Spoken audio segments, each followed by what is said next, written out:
To northwest England, North Wales during the afternoon, patchy rain over the Midlands by the end of the day. Some rain in Edinburgh for the Calcutta Cup.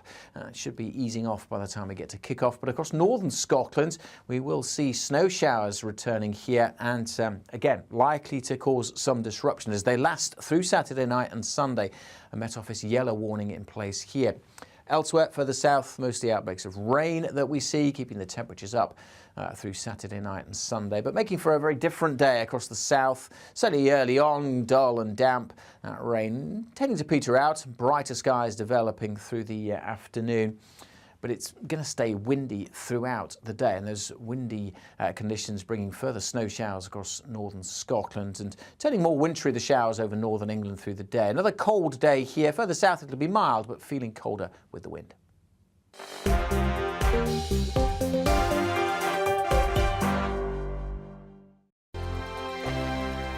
GB News is the UK's home of discussion and debate from all perspectives. To stay up to date on the latest stories, make sure that you subscribe to the GB News channel right here on YouTube. You can watch us live 24/7 across the whole world. You can also check out exclusive content and catch up on previous episodes of your favourite shows. Every day, we ask the questions that you'd ask, so why not add your voice to the conversation in the comments section? Don't forget to subscribe. We are GB News, Britain's news channel.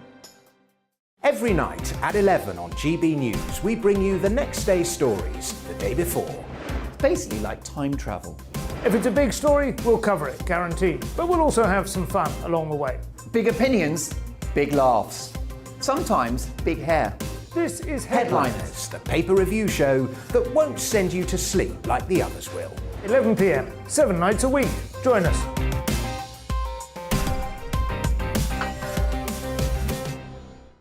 Hello there, I'm Eamon Holmes. And I'm Isabel Webster. And we hope you can join us for Breakfast with Eamon. And Isabel. You make me laugh out loud, belly laugh. Is that important first thing in the morning? Yeah, absolutely. And there's me trying to be deadly serious. News is a serious business. Yeah, I have to rein you in sometimes. Well, it doesn't stop us laughing at it. It doesn't stop us having an opinion on what's going on. Yeah. And it certainly will not stop us reflecting what you think. Weekdays from 6 to 9:30 on GB News. I'm Dan Wootton. Join me Monday to Thursday from 9 to 11 for the feistiest and most fun news debate on TV, where free speech reigns. I'll bring you a sharp take on the day's biggest stories, bombshell newsmaker interviews, and A-list guests. And I guarantee you, no spin, no bias, no censorship, and no reason to go to bed. That's Dan Wootton Tonight, Monday to Thursdays from 9 on GB News.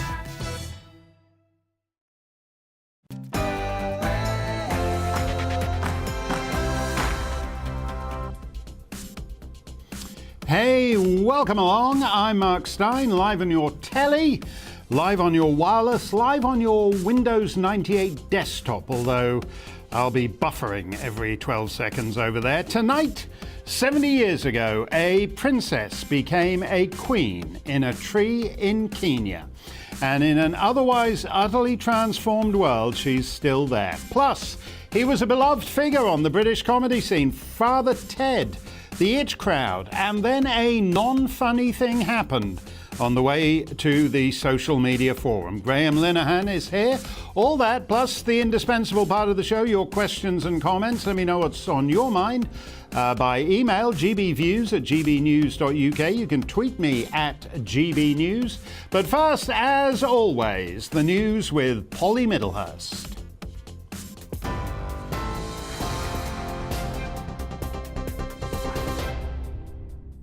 Mark, thank you. Your GB News headlines this hour. The Conservative MP Aaron Bell has become the latest to submit a letter of no confidence in the Prime Minister. He said he struggled to reconcile assurances Boris Johnson had given him about the Sue Gray report and that the gatherings held at Number 10 made the Prime Minister's position untenable.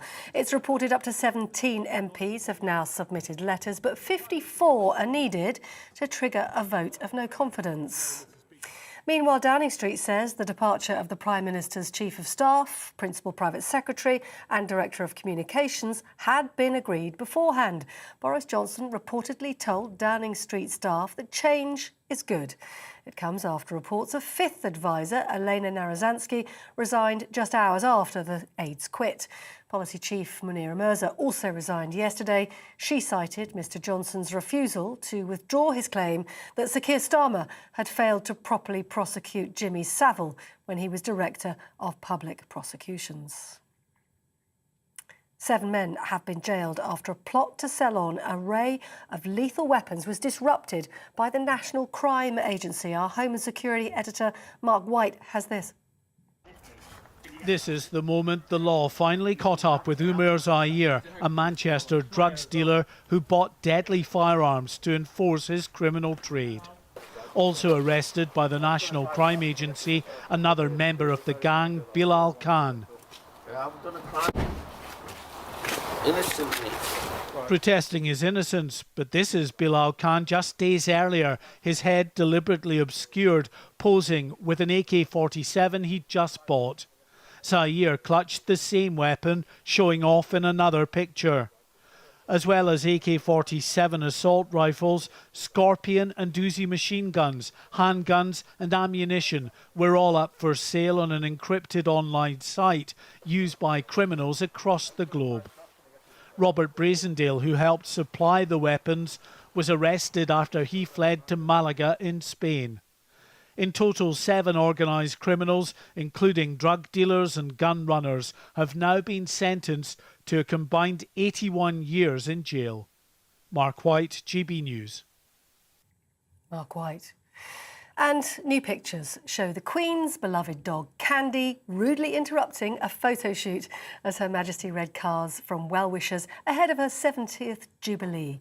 A doggy, that's a cross between a corgi and a dachshund, joined Her Majesty at Windsor Castle amid a display of memorabilia from the Golden and Platinum Jubilees. Candy apparently made a lap of the room and greeted members of the press. Royal Zoomies, I love it.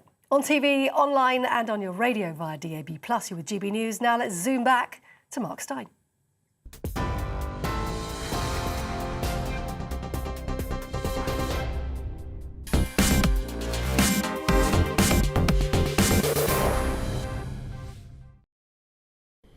"70 years ago this weekend, Sir Horace Hearn, Chief Justice of Kenya, escorted a young couple from England to a dinner at the Treetops Hotel on the Aberdare Range. Afterwards, the two guests retired for the night to their tree house, and as their elderly tracker and guide, the famous big game hunter Jim Corbett, CIE, commander of the most eminent order of the Indian Empire, would write in the Treetops Visitors Book, "For the first time in the history of the world, a young girl climbed into a tree one day, a princess, and after having what she described as her most thrilling experience, she climbed down from the tree next day, a queen.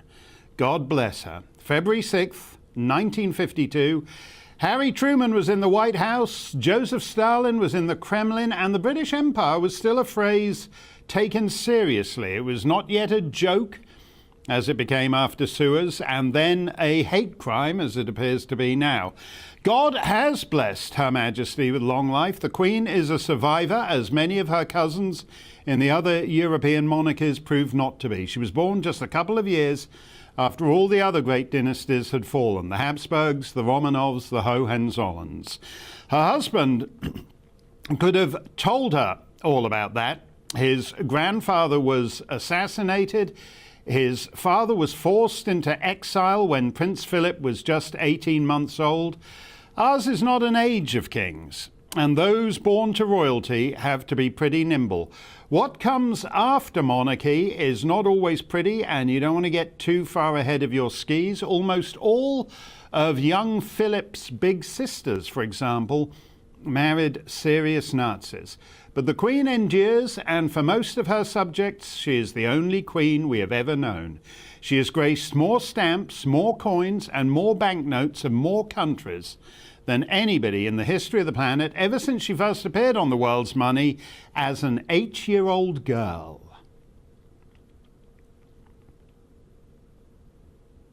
Yeah, look at that. The Canadian $20 bill of 1935. Nearly 9 decades later, she's still on the Canadian $20 bill.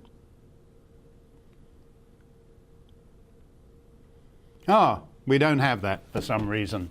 In Malta, a couple of years back, Justin Trudeau toasted her at the Commonwealth banquet by noting that his dad had been her 4th Canadian Prime Minister and he was her 12th. He recalled that 1935 banknote and then warmed to his theme. It is my honour to offer toast to Your Majesty, Head of the Commonwealth and Queen of Canada. In so doing, I am deeply mindful of Your Majesty's long and tireless service to the Commonwealth and to its citizens. As Head of the Commonwealth, you embody our family of nations and the values expressed in the Charter collectively endorsed 3 years ago. Your example of dedication and tireless and selfless service inspires as we strive to build our societies on the principles of respect, inclusiveness, and dignity. I now ask you all to rise, charge your glasses, and join me in a toast to Her Majesty the Queen. To all of which Her Majesty replied, It is my honour to offer toast to Your Majesty, Head of the Commonwealth and Queen of Canada. In so doing, I am deeply mindful of Your Majesty's long and tireless service to the Commonwealth and to its citizens. As Head of the Commonwealth, you embody... Well, that piece, like the piece before it, wasn't the piece we were meant to have. Let's see if we can have the punchline to this thing, even if we didn't have the setup. To all of Justin's remarks, Her Majesty replied... Oh, we don't have that either.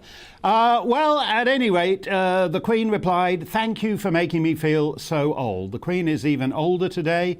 The trick to monarchy in a democratic age is not queening it. In the Radetzky March, Joseph Roth's great novel of the Habsburg twilight, the Emperor Franz Joseph has it down to a T. Quote, "At times he feigned ignorance and was delighted when someone gave him a long-winded explanation about things he knew thoroughly. He was delighted at their vanity in proving to themselves that they were smarter than he, for it does not behoove an emperor to be as smart as his advisers." Over the years at dinner in Melbourne and Montreal and Manchester, I found myself sitting next to clever, dazzling politicians, the coming men of the coming republic, mimicking Her Majesty's absurd voice and mocking her dreary stolidity. If people smirked behind his back, he pretended not to know about it, wrote Roth of Franz Joseph. It does not behoove an emperor to compete with wags and sophisticates. And a year or three later, the coming men have come and gone, and there's the Queen opening a hospital, touring a school. And yet, the Austrian monarchy outlasted Franz Joseph by barely 2 years. And amid the jubilations that will begin this weekend, there is a vague sense of a question mark about what comes next. What do you reckon? You can email me, gbviews@gbnews.uk, or you can tweet me at gbnews. Robert Lacey is a biographer of Her Majesty and Her Majesty's grandsons, and also an advisor to the hit Netflix series The Crown. So he knows all about the Queen's difficult relationship with Helena Bonham Carter. And it is great to see Robert. Robert, there is a sort of crepuscular Habsburgian feel in the air, that something is coming to an end. And we're not quite sure whether what comes next is going to last. Do you agree with that? I sense it slightly, Mark. I actually feel we can worry about that in a few months' time, when we've actually got over celebrating the lady to whom you've paid such a wonderful tribute. Yes, King Charles, if that's the title he chooses for himself, will be an interim king. I think people are, how shall we put it, looking forward, anticipating his reign with respect, certainly in this country, maybe not so much in other countries, because, of course, as you pointed out, she is not just the Queen of Great Britain, United Kingdom, and head of the Commonwealth, but she is also Queen, head of state of, I think it's 13, 14 realms. You mentioned Canada, there's Australia, New Zealand. I suppose if we're looking to the future in those countries, they may say, well, we've had a good innings with Queen Elizabeth II. We're not so sure we want her successors. I don't think Canada will ever say that. But anyway, that's rather a byway. Let's concentrate on Her Majesty. And after Charles, I think people anticipate the reign of King William with great interest. Of course, one of the challenges for these future kings is that they will be kings. I think one of the factors in the success of Queen Elizabeth II is that she has been, let's not get too sentimental perhaps, but a mother figure, and now, of course, a grandmother figure. When she grew up, as you rightly said, right at the beginning of the creation of the House of Windsor, after all those other European monarchies fell by the wayside. She grew up within the first decade, and she grew up at the knee of King George V, the creator of the modern House of Windsor. He was known as Grandpa England, and I think nowadays she's earned the title of Grandma England, as well as Scotland, Northern Ireland, and Wales as well. Well, let's just go back to those early years, because there were members of the royal family, including George V, who thought that the world was in revolutionary times and that it was going to be very tricky for monarchies to survive. If you go back to 1952, everything has been transformed. I think I mentioned the most eminent order of the Indian Empire, which I think is officially dormant at the moment. So a lot of things have changed. What do you think the Queen's, the reason for the Queen's success through 70 years has been? Well, I mean, you could look at sociological reasons. I mean, Rupert Murdoch just says, he's made a good deal of money out of the monarchy, and Her Majesty in particular. He just says the poor old Brits couldn't cope without the crutch of the sentimentality that's involved with the British royal family. That's a cynical outsider's view, but I think it should be acknowledged, because let's face it, there are, it's not 100% support that the monarchy enjoys in this country, and that's right as a democracy. But as somebody who has studied the royal family and developed great respect for the work of the Queen, I think, to answer your question, there are her personal qualities in terms of dignity, her sense of duty, unfailing hard work. But above all, I think, going back to what you were talking about, is the fact that she understands she's part of a system. She's part of an institution. She has to serve that. At the end of the day, admire her though we do, we don't admire her as a person. Well, yes, we do admire her as a person, but what I suppose I'm getting at is there are maybe a few too many members of the royal family, or have been until recently, who thought it was all about them and not really about the institution they serve and the country they serve. How do you feel? Because something to me changed a little at the recent COP26 summit. We're all used to the Prince of Wales, who is going on about climate change and the environment and so forth. That's his thing, and it's sort of constitutionally dubious whether the Prince of Wales is actually a thing in its own right. So in other words, whether he's bound by what binds the Queen. We then have his son, Prince Harry, just today saying we need to, you need to take more me time. I would actually say if there's any two people on the planet who don't need to take more me time, it's Harry and Meghan. But then at COP26, we had the Queen appearing to intervene in what is for most people a matter of public policy around the world. What do you do? Net zero, carbon taxes, all the rest of it. Did you feel that was? I mean, I know that serious constitutionalists would have raised their eyebrows about that a few years ago. What did you make of that? And I don't think the Queen would have done it 20 years ago. Well, Mark, I'd come at it a slightly different angle. today, but it's fairly recent, the environment and environmental policies have become a matter of political debate and disagreement, with people taking different sides. I think 20, 30 years ago, when Prince Charles picked up the idea of the environment, actually from his father, Prince Philip, he thought that he was settling on something that was comfortably non-political. It was a good cause. And you've raised a very interesting issue. I think in the future, the royal family will have to step back from environmental involvement as people take different views of it and as it becomes more and more a matter of political debate. Because the job of the royal family, and one of the reasons why the Queen has survived so long, well, more than survived, thrived, is that she has very ostentatiously tried to stand outside politics. I mean, there is David Cameron's wicked story of how, when he confided in the Queen what it looked as if the people of the referendum on Scottish independence was going to yield, which was victory for the United Kingdom, she purred delightedly. Well, by British constitutional standards, that was crossing the line. Yes, I think we'll hear less about the environment in the future from the royal family. Well, that was a very interesting leak, that one about the Scottish referendum. Speaking of referenda, you know, everyone understands that in Australia that issue has gone to bed, at least for the present Queen's reign, just because it wouldn't really be a nice thing to do to a nonagenarian lady.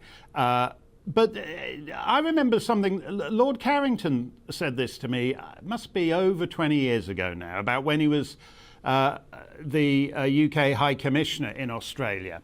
And he'd seen some Australian horse farm somewhere in horse country, which is beautiful down there.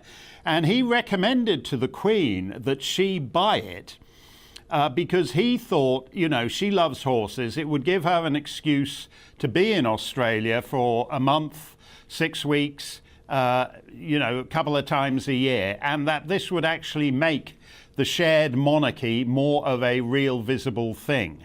And for whatever reason, the Queen was advised not to do that. And as Lord Carrington, I don't think I'm giving, Lord Carrington's no longer with us, but he said to me he thought it was, it reflected a certain lack of imagination on the Queen's part. She's a survivor, but she might have been in a, give me your take I mean, on yes, that, Rob. the Queen plays it safe, no doubt about that, and she would have had some advice, I'm sure, maybe Australian political advice that, you know, that wasn't the way to go. I'm glad you mentioned the horses because I just discovered the other day, I was looking at what's going to happen in our Jubilee celebrations at the beginning of June, which of course when this weekend's anniversary will actually get celebrated with bank holidays and processions and balcony appearances. And on that Saturday of the Jubilee weekend, there is the Derby. And the Queen apparently has a horse that's got a chance of getting into it this year called Over the Moon. It's done very well in training. It's won one race, perhaps faltering a bit. That, of course, would really make Her Majesty's Jubilee. I think her horse winning might mean more to her than 1 million people cheering outside Buckingham Palace. Yeah, you're right about that. And, I don't want to encourage any race nobbling, but I think any of the other jockeys on the other mounts ought to know where that stands. A lot of things have changed, including a general weakening, I would say, of the hereditary principle throughout society. Generally, does that weaken the Queen's position, where instead of being at the top of an apex of regenerating dukes and marquises and earls and all the rest of it, increasingly it's just the Queen on top of an egalitarian society? Well, I think it's been to I think it's to the advantage actually for the monarchy that it severed itself, or has been severed, from the hereditary principle and practices of the aristocracy. It was the aristocracy which, as much as anything, brought down the monarchy in the French Revolution. And one of the skills of the British monarchy in the 19th century was to switch its links from the aristocracy to the middle classes, and that's a process that has to continue. Of course, one of the interesting things about this Jubilee that's coming up is that Jubilees were originally invented, or well, I say invented, as royal occasions in the early 19th century. Jubilees go back to the Old Testament. They're originally Jewish religious festivals. The name Jubilee comes from Jubal, the ram's horn that's used in synagogues to this day. Then the Catholic Church, excuse the history lesson, but we're coming to a point, snitched Jubilees in the Middle Ages, and popes have celebrated Jubilees ever since. My point is that they have this religious element, and they also have the element of consent. The British monarchy and other European monarchies took up Jubilees in the 19th century under the threat of the French Revolution, when they suddenly realized they didn't have any mechanism for demonstrating consent because they were not elected. And so the point of a Jubilee, the original point of a Jubilee, was to get people out on the streets and demonstrate consent. And if they didn't come out, it was as if they'd lost the referendum. I think this year there's little danger of that. I think people will be out on the streets and consent will be demonstrated. But as you've already suggested, whether that consent and approval extends across the other members of the royal family, it remains perhaps an open question. No, that's the strange thing about it in the end, is you can have the most ancient royal house with the deepest roots, but if the roulette wheel of genetics throws up one bad individual, the 1,000 years can all come crashing down in a few months. Just as a final question there, Robert, do you think that we've seen a couple of royal restorations, famously in Spain? The Prince of Montenegro right now is of co-equal status to the so-called president of Montenegro. It's a slightly odd situation, but they both receive the same salary and they both go around Europe representing Montenegro officially. Do you think monarchy, which seemed very much on the way out by the mid-20th century, could actually see a broader renewal in this century? Well, Mark, you're a closer student than I am of monarchy in corners of the world like Montenegro, but I'm not surprised by what you said. I think the Queen herself and the success of the British monarchy has played a role in this.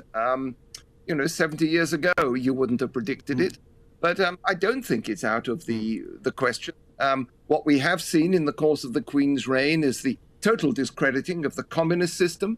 That came crashing to the ground. Who would have thought in 1952 the communist empire would be destroyed, but the Queen of England would go soldiering on? So I don't think it's impossible what you say, Mark.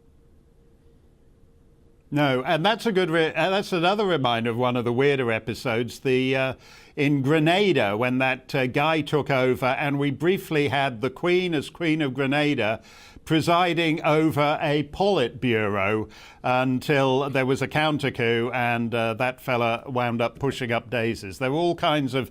She's seen a lot and she's outlived a lot. Thank you very much, Robert Lacey. Let me know what you think of where crowd and country and Commonwealth are headed. GB Views at gbnews.uk, and we will get to your comments in a moment. You can also tweet us at GB News. We're contemplating, by the way, not just a world without kings, but a world without jokes. And Graham Linehan, creator of Father Ted, will be here to talk about that. Keep it on GB News. We'll be right back.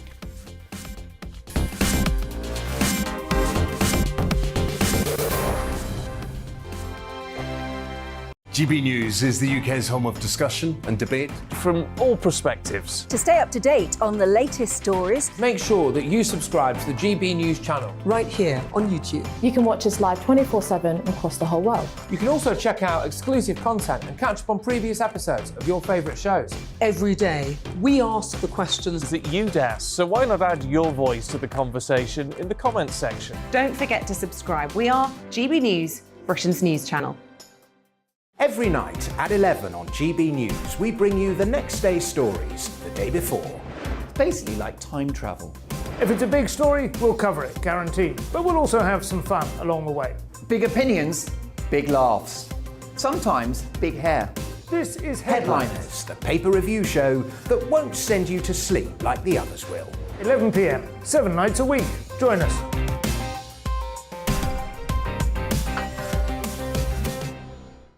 Hello there, I'm Eamon Holmes. And I'm Isabel Webster.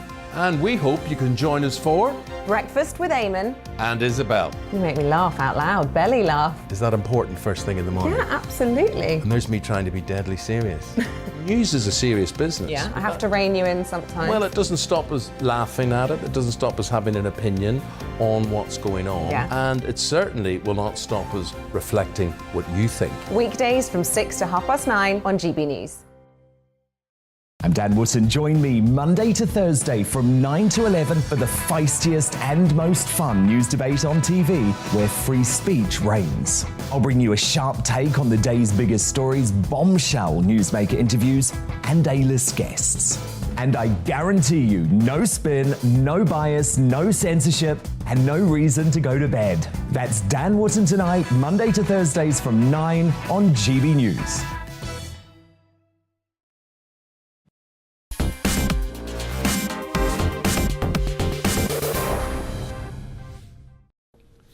This may be a regular feature in the sense of the several other regular features I've introduced that turned out not to be in the least bit irregular.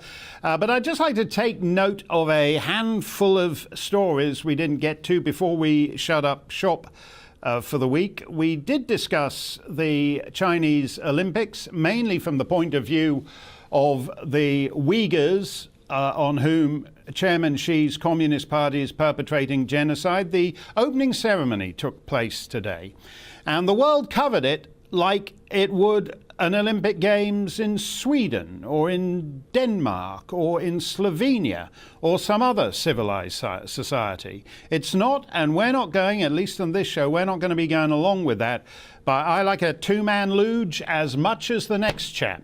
But if the two-man luge is taking place to advance the cause of a Chinese dictatorship, then I don't want any part of that. The interesting thing is, coming 2 years after Chairman Xi and the Wuhan Institute of Virology unleashed the COVID on the world by shutting down domestic flights out of Wuhan, but not international flights out of Wuhan. The interesting thing to me is that the whole Olympic Games is actually a preview of the world we're likely to be living in if we don't get serious about China. It's a so-called COVID bubble.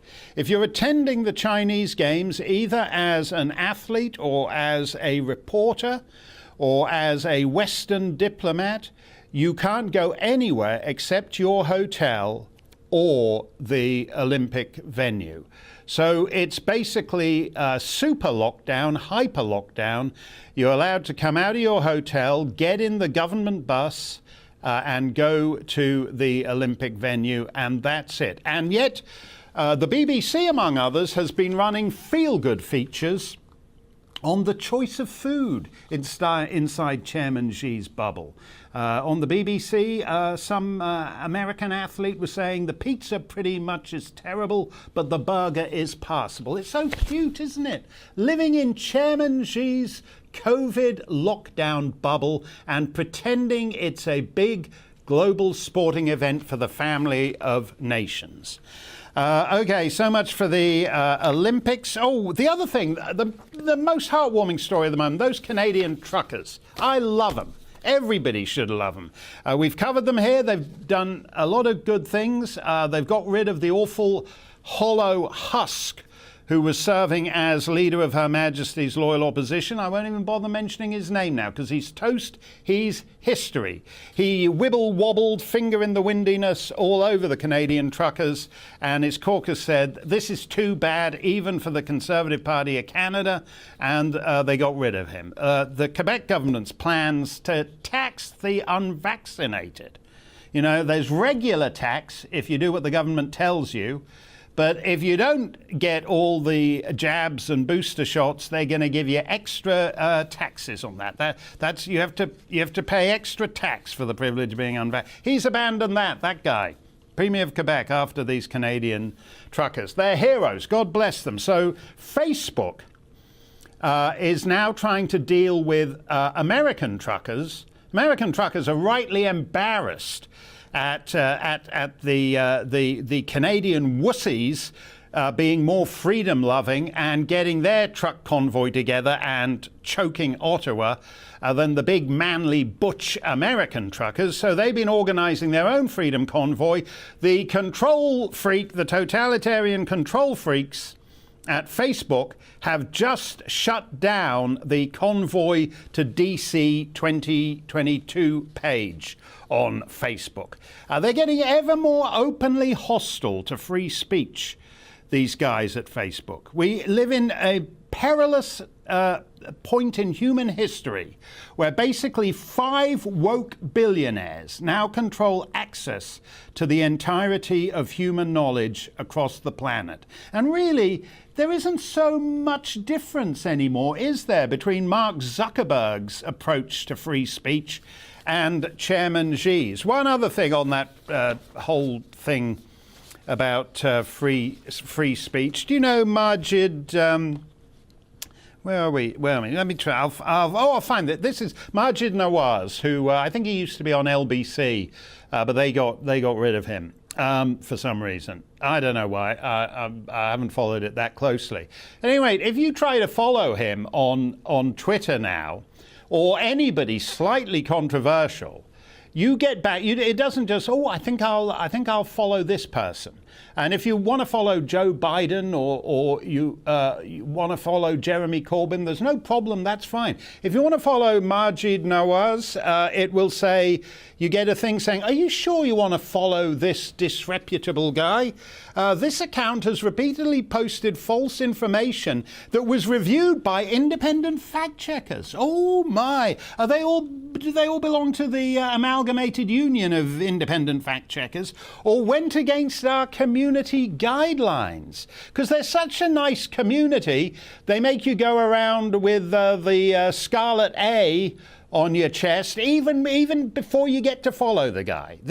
Are you sure you want to follow Majid Nawaz? And it only goes one way, as you might have noticed. Okay, a couple of other things I wanted to mention before we close up the week. Keir Starmer, as you know, people are resigning because of Boris's accusation that Keir Starmer, as Director of Public Prosecutions, did nothing about Jimmy Savile. Now, as you know, we're all about the grooming gangs here.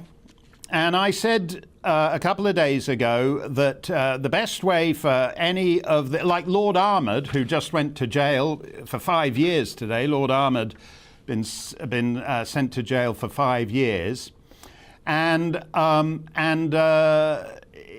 Lord Ahmed, they would have got to him a lot earlier, I think, if he'd happened to host Midday Spin on Radio 1 or had copped a feel from somebody on Top of the Pops in 1973. Everyone's fascinated to the point where Boris Johnson's prime ministership may yet be destroyed by him making a Jimmy Savile accusation at Keir Starmer. What Keir Starmer ought to be in trouble about is that during his tenure as Director of Public Prosecutions, when all this grooming first came to light in Rotherham, he did nothing about that. There is actually an issue to answer for the Director of Public Prosecutions. Let's do one more here. I love this. This showed up in my box this morning, this following shock poll from Messrs Redfield and Wilton, who said that Labour were now trusted more than the Tories on every single issue. Do we have the graphic for that? Here we go. Look at this thing here. This gave me a laugh. Which political party do you trust the most to do the following? Now, this turned up in my Twitter feed because Messrs Redfield and Wilton had said that for the first time ever, the Tories are losing to Labour on every single issue. But I was struck by the way these questions are formulated. Support the NHS, tackle poverty, manage housing, and then we have handle immigration, protect the environment. Why do we have these different verbs with every topic? Because they're framing them all from the left-wing point of view. Support the NHS means is what Boris did when the coronavirus thing started. Now, obviously, if you think the NHS has actually behaved disgracefully by prioritising COVID over anything else, and that therefore that's why all these extra people never got their cancer diagnosed in time, so they're all going to be dying of cancer.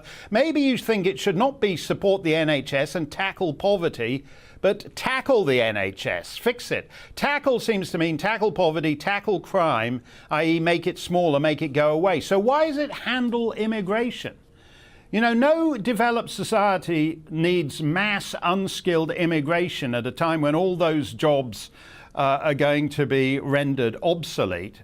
So maybe it should be tackle immigration, i.e. stop people landing, thousands of them, week by week on the undefended southern shores of England. This thing is a great example of how all the questions are framed from a left-wing angle. Let's have a couple more of your questions. Mark, enjoyed your discussion about the monarchy earlier. How much do you think the Republican sentiment will grow when Charles is king? I worry a lot of people only tolerate the monarchy because they personally like Queen Elizabeth II. Yeah, I think that's true. I don't think I don't think they feel anything about him, not just in the UK, but anywhere in the Commonwealth. I don't think he touches their hearts in the right way. But more than that, he has actually, I think, a flawed attitude to kingship. The Queen understands quite correctly that the purpose of a monarch is to be, not to do. And his idea that he's the greatest genius on climate change and architecture and everything else is going to be absolutely terrible for the monarchy. David says, you mentioned the Canadian truckers. I note that GoFundMe has frozen the $10 million raised for them pending some investigation. Absolutely. GoFundMe should be sued into oblivion. People gave millions of dollars to support this convoy, and now GoFundMe is saying, well, thanks very much for the $10 million. We're going to put that in our savings account while we investigate whether we should give it to the guys you wanted to give it to.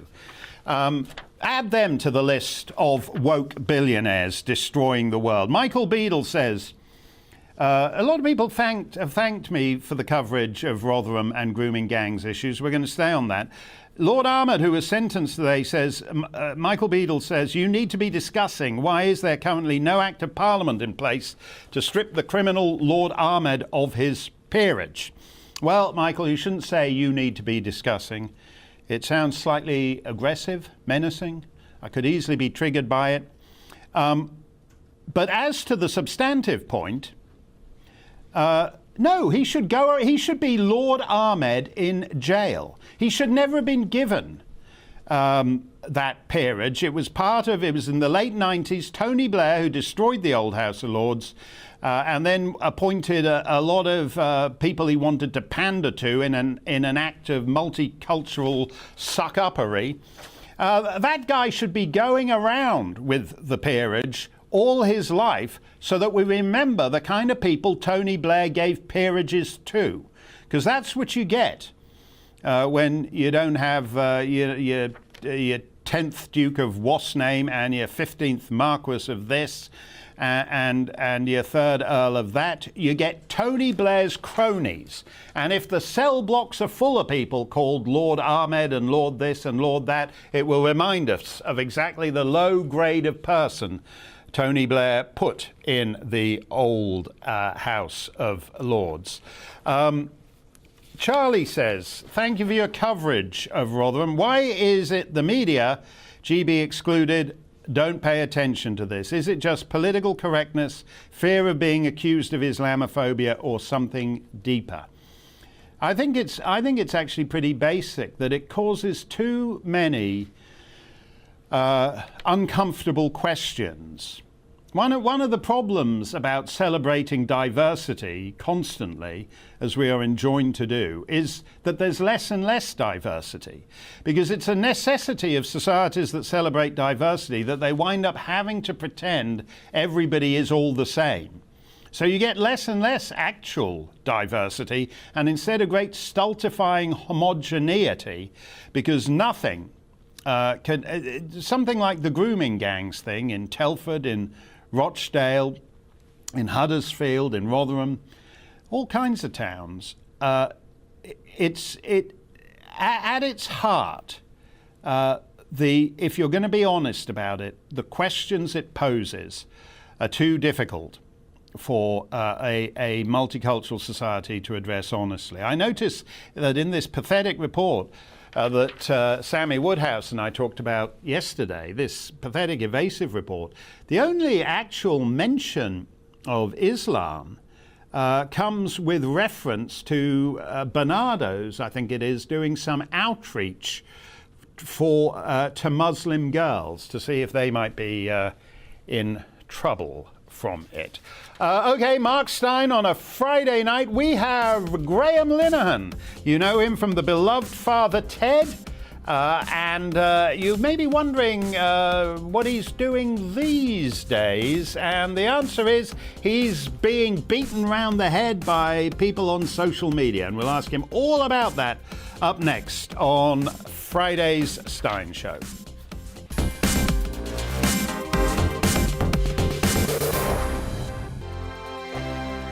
GB News is the UK's home of discussion and debate from all perspectives. To stay up to date on the latest stories, make sure that you subscribe to the GB News channel right here on YouTube. You can watch us live 24/7 across the whole world. You can also check out exclusive content and catch up on previous episodes of your favourite shows. Every day, we ask the questions that you'd ask, so why not add your voice to the conversation in the comments section? Don't forget to subscribe. We are GB News, Britain's news channel. Every night at 11 on GB News, we bring you the next day's stories the day before. It's basically like time travel. If it's a big story, we'll cover it, guaranteed. But we'll also have some fun along the way. Big opinions, big laughs. Sometimes big hair. This is Headliners, the paper review show that won't send you to sleep like the others will. 11 p.m, 7 nights a week. Join us.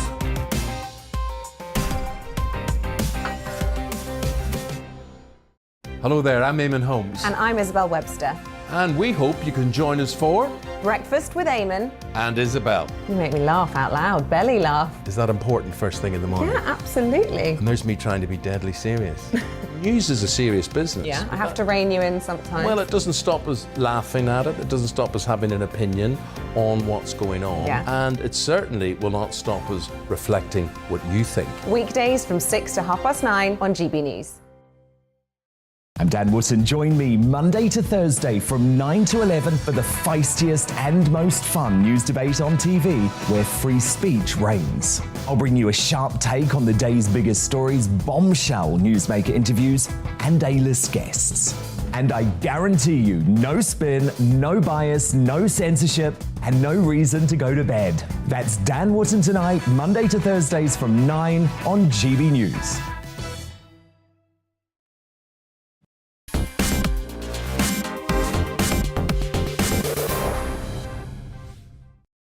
Graham Linehan is the creator of a genuinely beloved sitcom, Father Ted, and of the IT crowd, as in IT, information technology.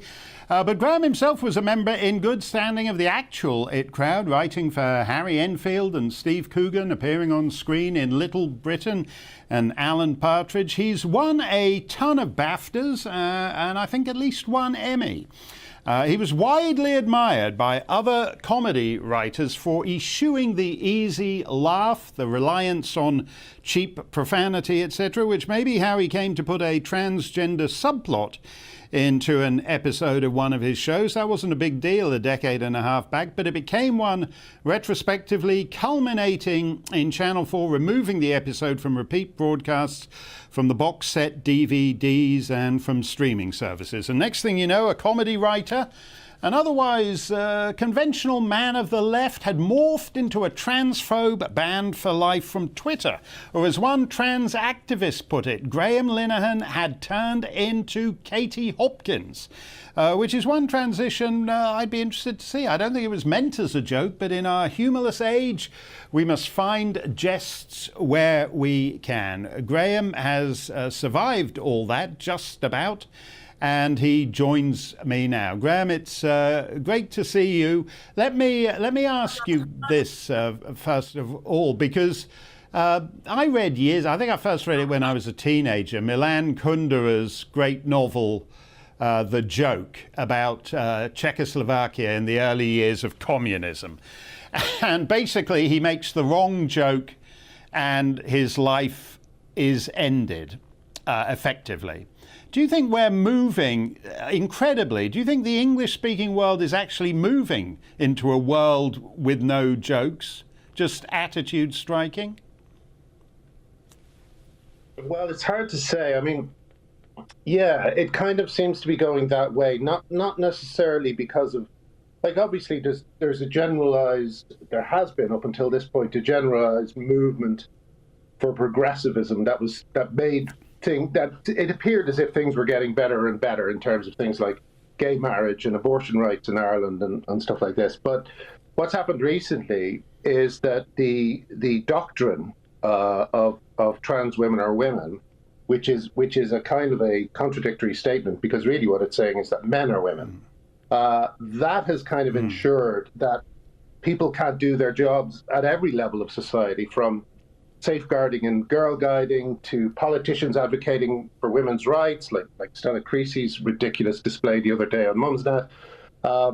No one can actually do their jobs. And comedy is one of those things. I agree completely. And it's funny you mentioned the Milan Kundera thing. I've been thinking about him a lot recently.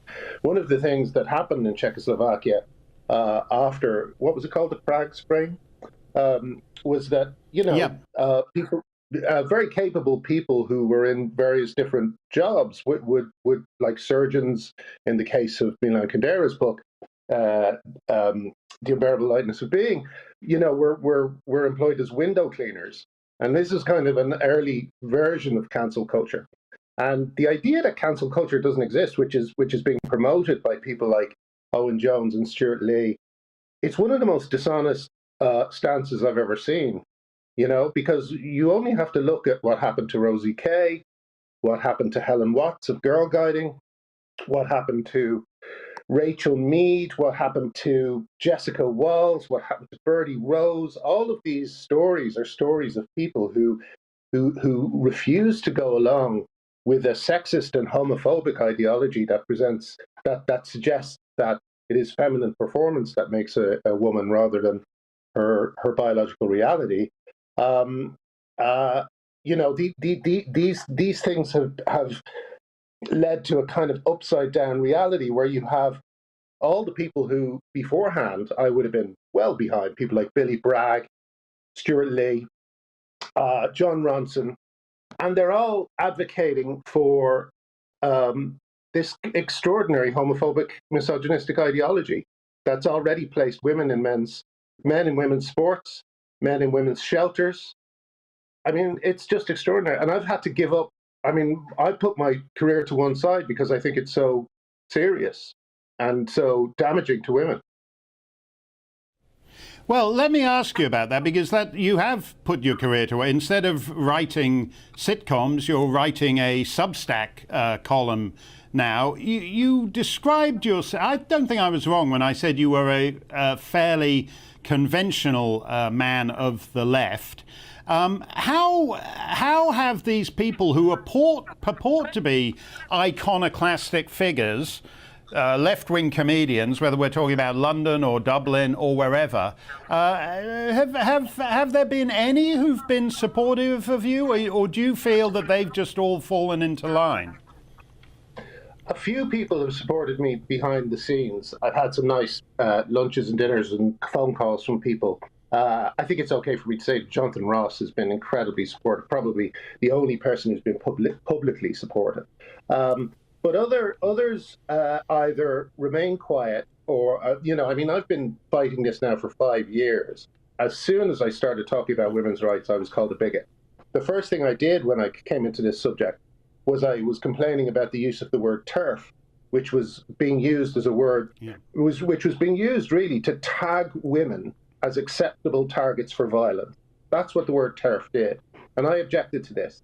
And my cancellation was instantaneous after that. The IT Crowd episode was just used as an excuse. The real problem with me is that I'm doing the same thing that J.K. Rowling is doing, same thing that Rosie Duffield is doing, the same thing that people like Stella Creasy refuse to do, which is standing up for women, saying they're real, they don't just exist as an idea in men's heads, and pointing out that the implications from this ideology, it's going to result in dead women. Like today, I'm just about to post now, a guy said something like, the idea of a trans person identifying a trans predator using a trans status to get close to women is implausible, he said. This is a guy who works in some Edinburgh University or something in a pretty significant role. And we had, because we've been working on it for a while, a list of about 60 men who use their trans status to abuse, attack women and children. So many of them attack children, in fact, that I would say it comprises about 70% of the list. So the people, and again, sorry for using these same names, but I really want to try and call them out because they use Twitter and they use various techniques to avoid scrutiny and avoid engagement on this debate. But I think those people are complicit. Someone like Stella Creasy, who pretends she doesn't know what a woman is because it's fashionable to pretend that, is putting women and children in danger. And my worry is, considering this has happened over and over again all over the world, there are recent cases in America, Spa, Loudoun County, cases wherever you look. But my worry is it's going to take something truly shocking, truly awful, before people start to realize that it's more important to do the right thing than to appear to be doing the right thing. Sorry, Mark, and in this case, the right thing... Yeah, sorry, go ahead. Yeah. No, just quickly, because we're almost out of time, Graham. But do you regret that you cannot tackle this subject as an imaginative writer? It's a great issue. You could write a novel about it, like Harriet Beecher Stowe did about slavery or whatever. But if you took it to a publisher today, the publishers are all woke. The commissioning editors at Channel 4 and the BBC are all woke. Nobody would take an imaginative treatment of the subject, would they? Yeah, I don't even bother trying. I know a woman who wrote a very moving piece about two young friends who going through transition, one who changes her mind, and she handed it in to her agent, and her agent dropped her. So this is what we're up against. We're up against cultists in every media company who are kind of imposing the party line. And the party line in this case is a really dangerous one. I mean. I still. Sorry.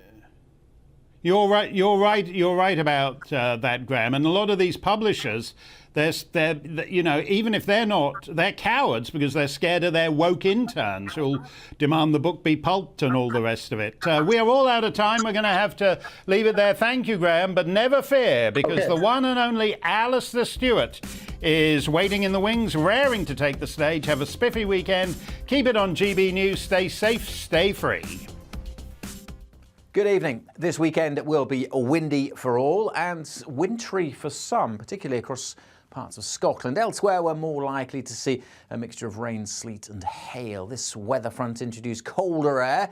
You'll have noticed that outside today. More weather fronts toppling in will reintroduce slightly milder air, but also bring some wet weather at times too. For most, though, it's going to be dry out there tonight. Still some wintry showers, though, in western Scotland. The snow building up here on some of the higher routes, and it could be quite icy also.